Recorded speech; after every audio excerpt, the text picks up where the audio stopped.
In today's video, I'm going to show you exactly how I approach clients when creating a 90-day roadmap to essentially tackle the work that we want to deliver for them, as well as maximize the results that we can get them over that period of 90 days. I'm going to be sharing a Miro board that I have used for a live client. Obviously, everything has been removed and is anonymous, but you can actually take this document and copy it and use it for your own business should you wish. My name's Gavin. I run an email and SMS marketing agency. If you're watching this video and you would like help with your email and SMS marketing, click the link in the description.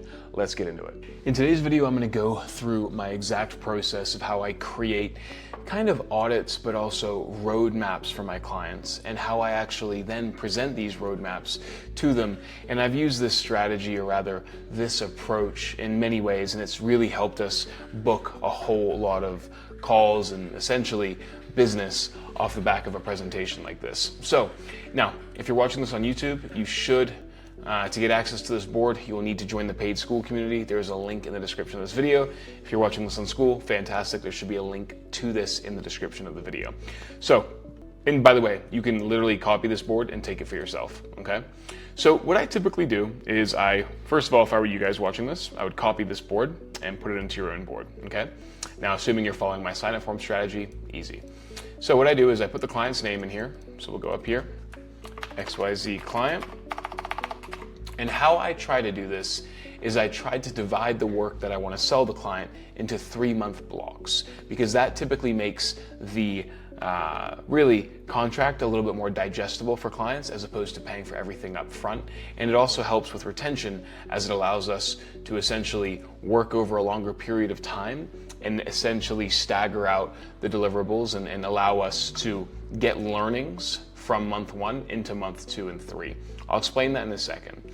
So first thing I do is I typically go into a Klaviyo account and I identify if there's any automations that are missing. Now you're about to see an account that I currently manage, so it's gonna be, take it with a grain of salt, pretty much everything's gonna be in there, but we go live and we filter by what flows are live. So we can see pretty much all these automations are actually present, okay? Because they're being managed by us, they would be.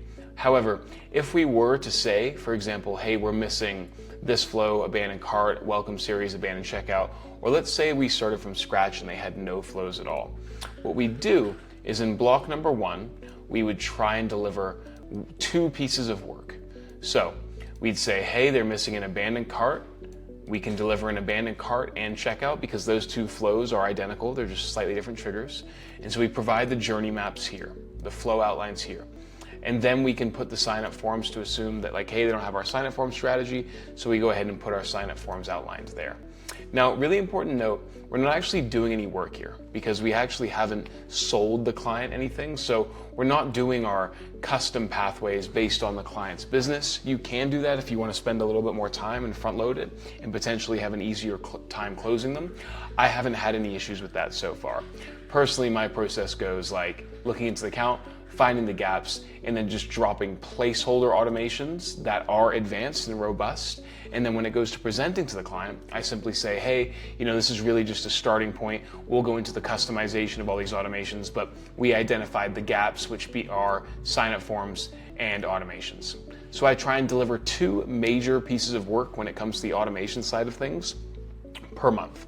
So in this case, it would be the sign-up form strategy, that is 1 piece, and then it would also be the abandoned cart and abandoned checkout, which is another piece. Now you're probably thinking that's 2 flows. Like I said before, it's the same flow, just cloned off of each other.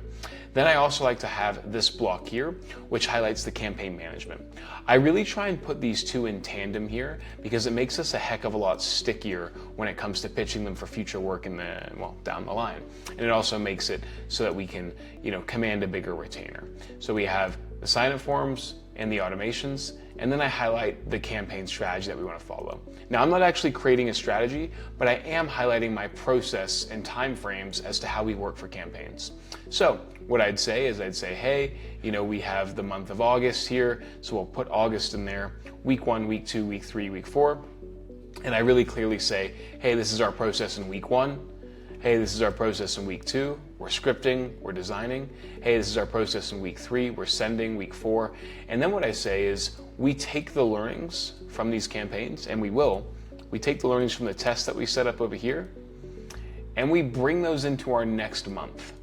And this is where the client starts seeing the benefit of working with us on a month-by-month basis, because we're working together consistently. And as a result, the client is able to reap the benefits of the learnings that we already bring to the table, but also the learnings that we have relative to their specific account.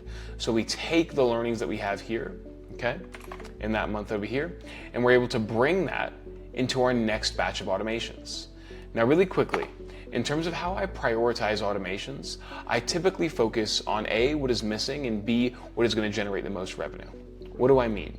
So if we have flows that are present, for example, let's assume we had abandoned cart and abandoned checkout present that were terrible and could be fixed in the client's account, but they're completely missing a browse abandon, and a post-purchase, for example, how I'd stagger out the work is I'd move the automations from there, and I'd say, hey, listen, we're going to focus on building you new flows first, right, in month 1.